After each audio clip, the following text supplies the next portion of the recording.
Hello, Mike Moose here, and today we're gonna start putting the finishing touches on the Airfix Cromwell tank starter set. Next on Modeling with Mike.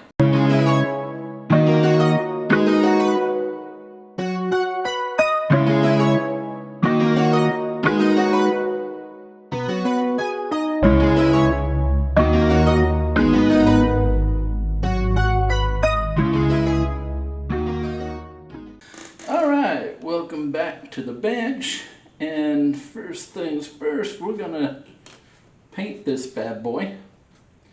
We're gonna use this color right here, and this is what the only color that was good, so we're gonna use that to paint the model with, and the brush that came with it. So basically we'll start on the bottom. When you're painting with a brush, just get the bristles covered in paint. You don't need to dip the whole thing down to the metal into the paint. That number one wastes paint, and number two, it damages the brush. And when you're applying the paint, what you want to do is put a light coat on there, just enough to cover it. And as you can see, it's doing a good job. It's good paint. It's good paint. It's doing the job. It's just there's only one good vial of it, and yeah, that's a bad sign, you know. But hey, we'll get it painted. We'll get it painted. Just get the brush bristles covered in the paint. You don't need to dip the whole thing in there. Like I said, that'll damage your paintbrush.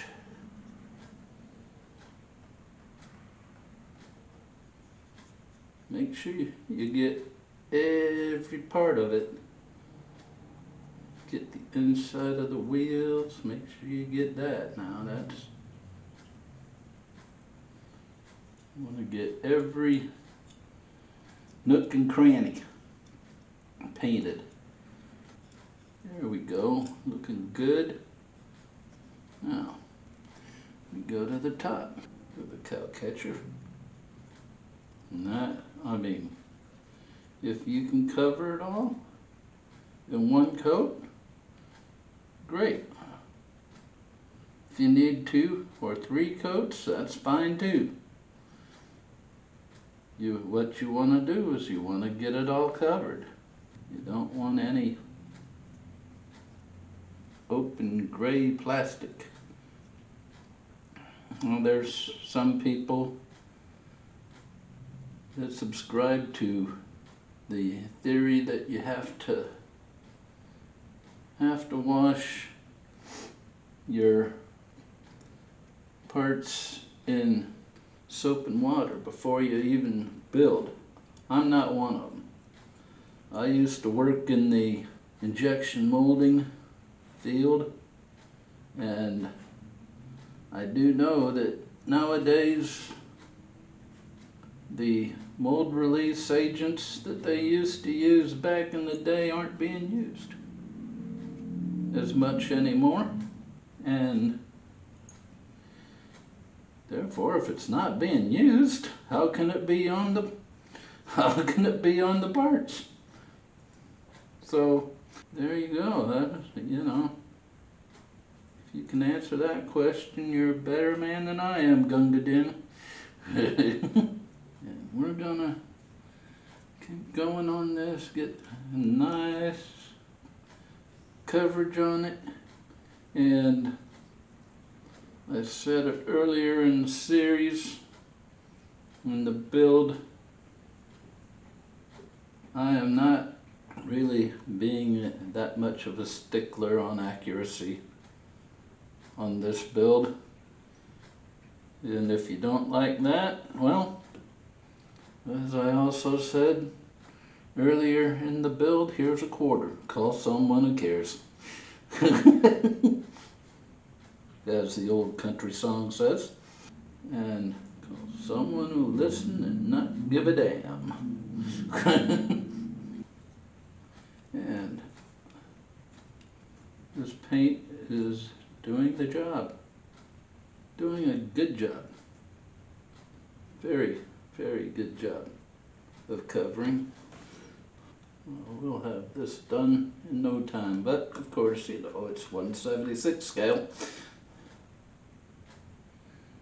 It's not gonna be the most amount of square footage I've ever painted in my life. Have to dab it along on some places, but this is Humbrol paint. There we go. And then we're gonna get this bad boy painted, and then we'll just let it sit and let the paint dry. Next step is going to be a clear coat, because after that we will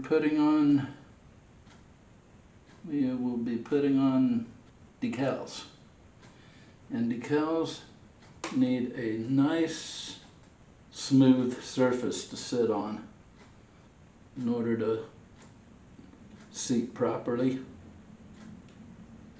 not do any silvering and all that nice crap. And yeah, I will show you this here very soon when I'm done. It's not going to be that long from now. Coming along very nicely. And when you're painting, folks, when you're painting, you don't want to slop it. You want to get a nice even coat. You want it to look like you used an airbrush, to tell you the truth. If you can do that, then you got it all nailed. And the way to do that, folks, is put it on lightly. Alright, now I just have to paint the turret and we'll be done.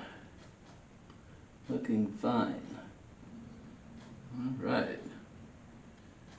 And when this dries, hopefully we don't have to do any touch-ups on it.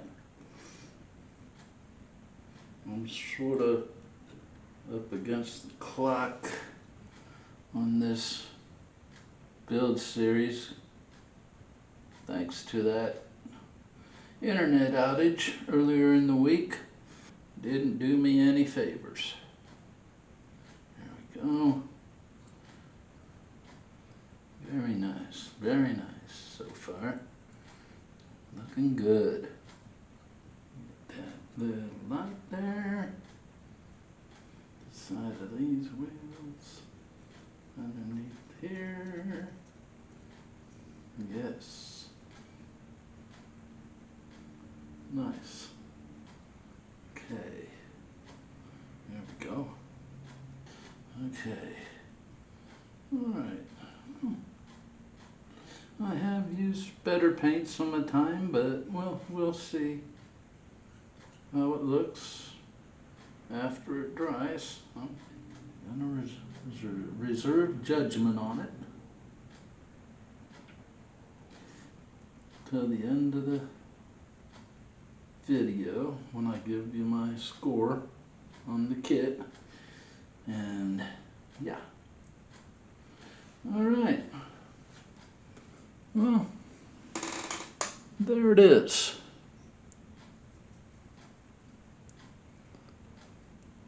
One coat of paint on her. Alright. Wash the brush off. Wipe it off on the paper towel. Yes, looks nice. All right, we'll let this, well, it's already showing signs of maybe touch-ups here. And do a little more touch-up work there. A little more right on the barrel. That looks good. A little more back here on the mud flap. There we go. We're gonna let that dry. And after we let it dry, we're gonna come back and we will come back and put some clear coat on it. I will be back here in about 5 hours or so. We'll see you then. Okay, and we're back. The paint has dried nicely, and we're ready to put a clear coat on. Now, what I use for a clear coat is I use Holloway House Clear Shine, or Quick Shine.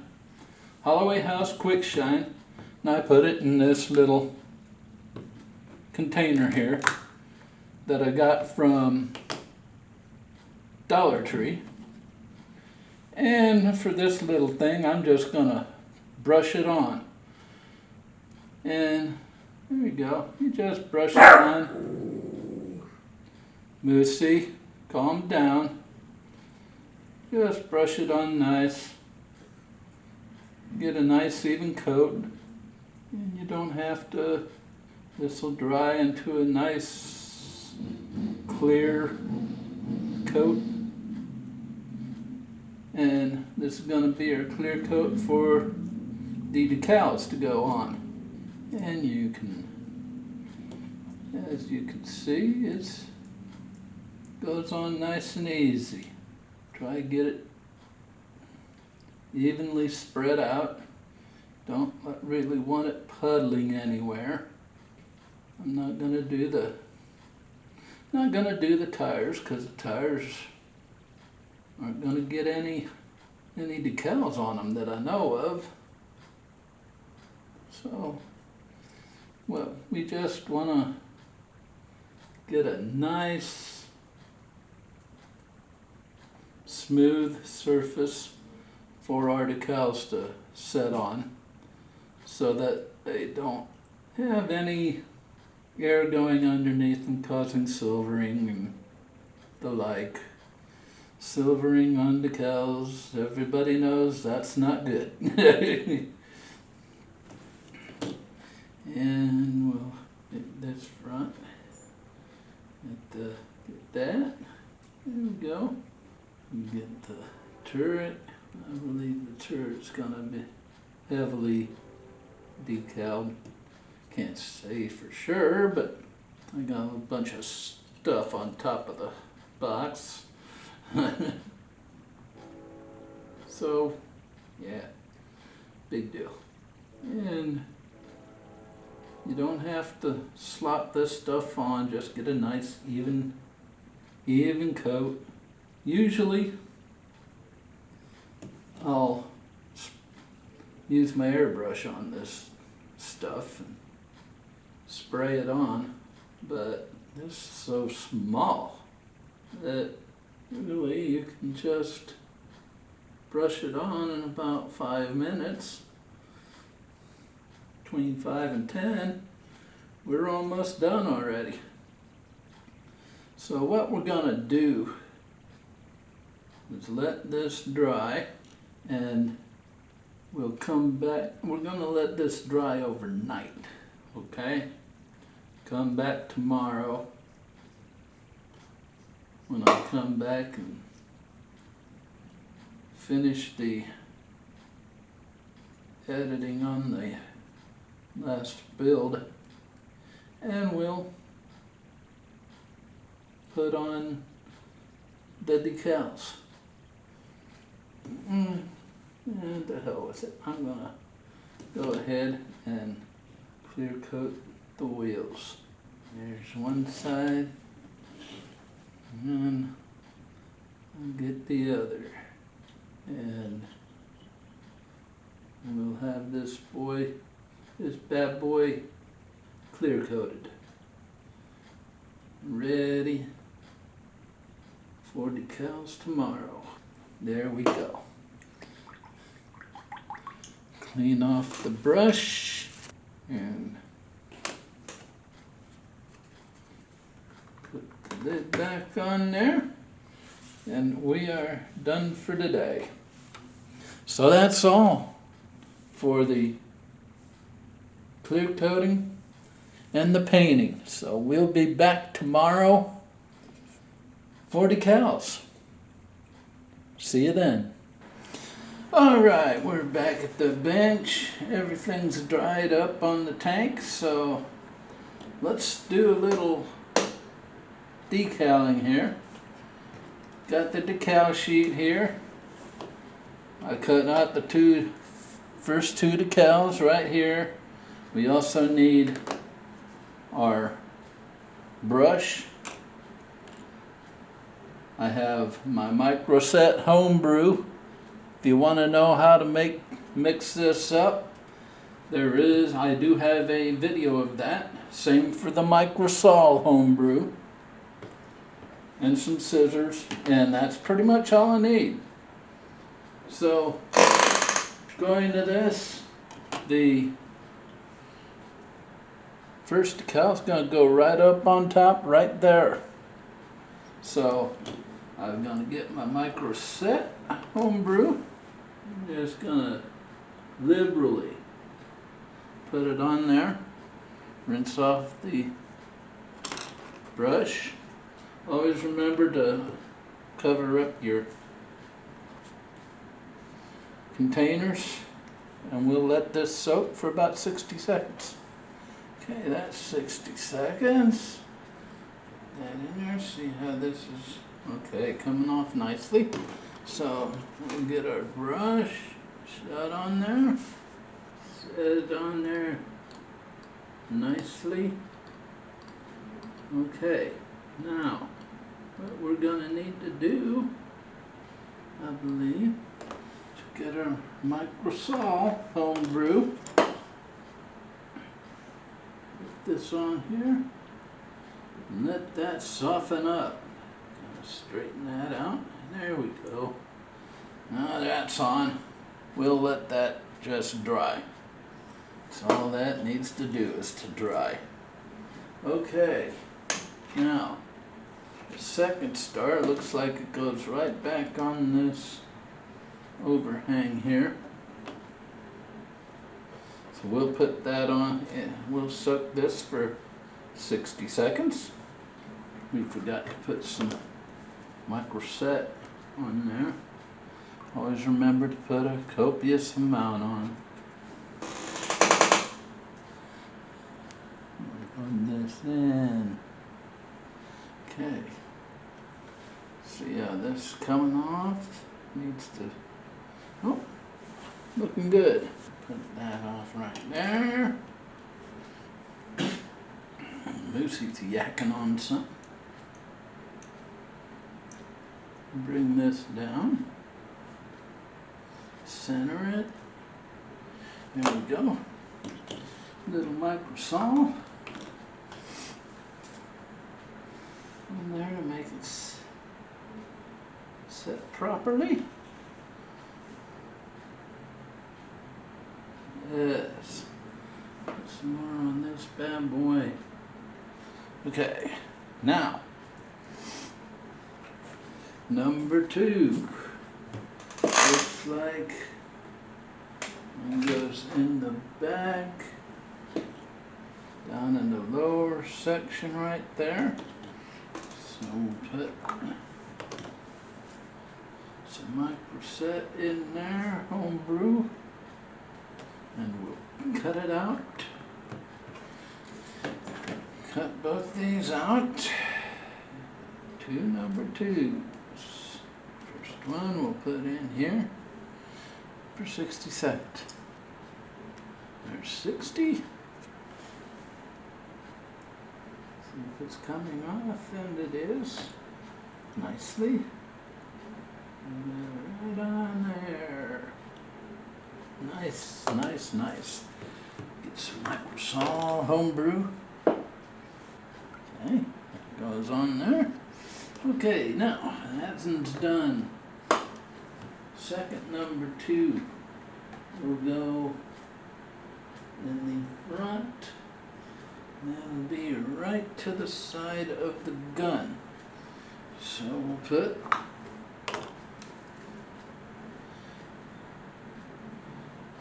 microset liberally on there. Nice. 60 seconds.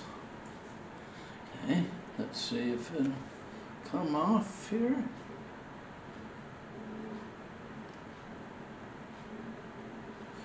Okay, so, all right, this is gonna be a little bit tricky.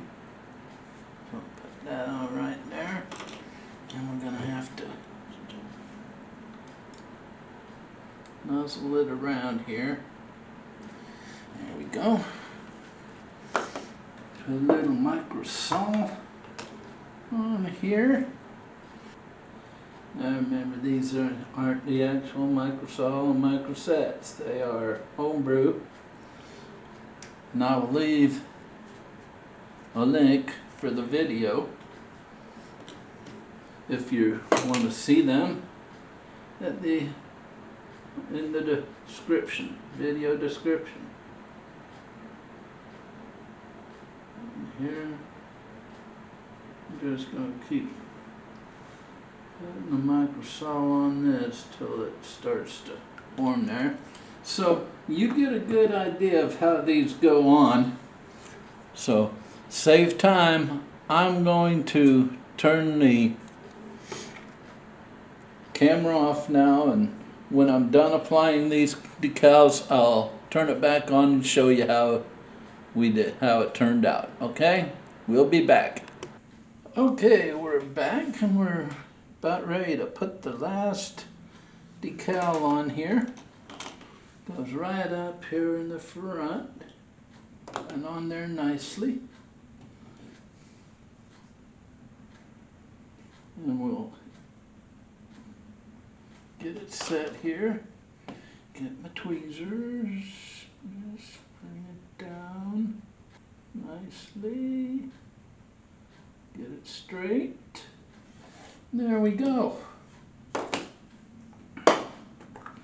Put some microsol homebrew on here. And there we go.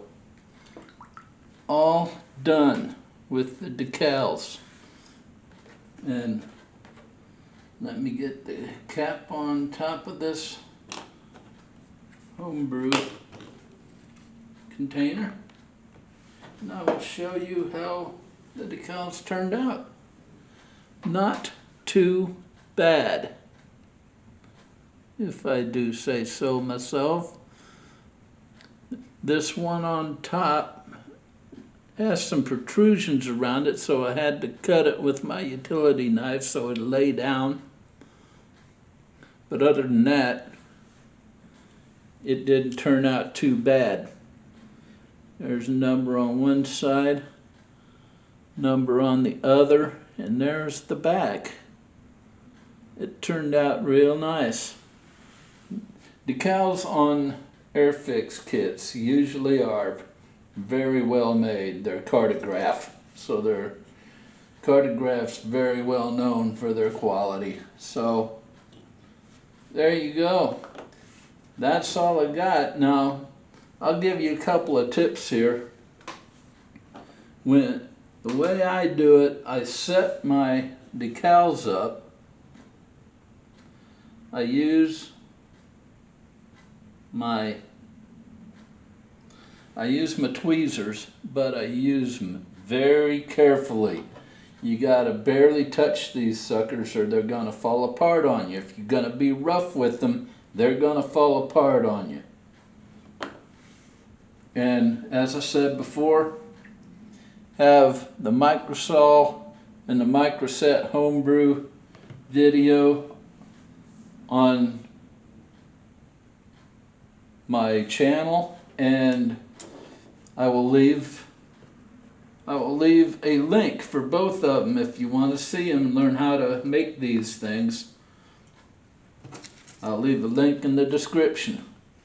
So I'm going to let this dry, let the decals dry overnight. We'll be back tomorrow to do some weathering with pastels on this thing, and we'll close out the video tomorrow too. So that's all I got for this part of the video. We'll see you tomorrow. Bye bye. Alright, welcome back, and we've got everything set up to do our weathering. I scraped some of this here pastel into this lid to where we have a little pasty mixture. That's gonna create a mud illusion. And then I'm going to create a little dust with the lighter shade of these blush and highlight makeup kits. So first of all, I'm going to take my brush here, dip it into here, and just start tapping it on there. We're trying to create the illusion of mud splattered. So we want it caked on and lumpy. Caked on and lumpy. Cake it on the tracks. Just dab it. You don't want to brush it on, you want to dab it. Make sure you get some clumps on there too. You want to clump it up some in a lot of spots. Make sure you get the wheels. This is going to have no rhyme or reason to it because, well, it's supposed to be rather natural. Remember, if at all possible, clump it up. And there you have a bunch of mud caked on there. We're gonna let that brush rest in the water, and we'll clean that off later. Need our makeup brush. We're going to take the lightest color here. We're going to spread it on here. Make it look like dust here and there. And a little bit on the turret. Okay, now take our brush, brush it all around, and it's coming out like we want it. We don't want, just want hints of dust. Okay, and there we go. The final Cromwell tank. There we go. We're going to let this dry, and everything will be done. I'll be back for a few final thoughts and the score on the kit overall. We'll be right back. Okay, we're back, and I'm ready to do the final scores on this beast. I'm going to score it on 5 different categories. Okay, first is fit and assembly. Second is detail and accuracy. Third is paint and decals. Fourth is the value for the money. And number 5 is beginner friendliness. Now, first of all, fit and assembly. I gave it an 8 out of 10. What brought it down are the small parts. They were very fiddly. I actually lost one in the carpet monster, so that brought it down a couple of points. It's not going to be good for the younger beginners. Detail and accuracy, I gave it a 10. I loved the detail. The accuracy, as much as I could see, was good, but the detail is what got it for me. Paint and decals, I gave it a 5. The paint, I gave a 1. The decals, I gave a 10, so it averaged out to a 5. And, you know, if you remember back to the review, there was only 1 vial of paint out of 4 that was good. That's the only one I could use on the whole build. Value for the money. For the kit itself, as if this was just a kit, it'd be worth the money. $17.99. It's on sale for $6. You know, $6 makes it a steal. But even at $17.99, with the way kit prices are now, that's a great buy. And beginner friendliness, again, just because of the small parts, I knocked it down to a 7. So that gave me a total score of 38 divided by 5 categories. That gave me an average final score of 7.6, which is pretty good, you know. Going back to my teaching days, grading on a scale of 90, 80, 70, 60, that'd be a very high C. So C plus, B minus kit. So do you prefer on your models a clean finish or heavy weathering? Let me know about that in the comments. Next video, I'm going to tell you how to build your stash affordably. So don't miss that. So that's all I got for this one. So you know what we always say around here, never stop pushing your modeling boundaries. And until next time, bye-bye.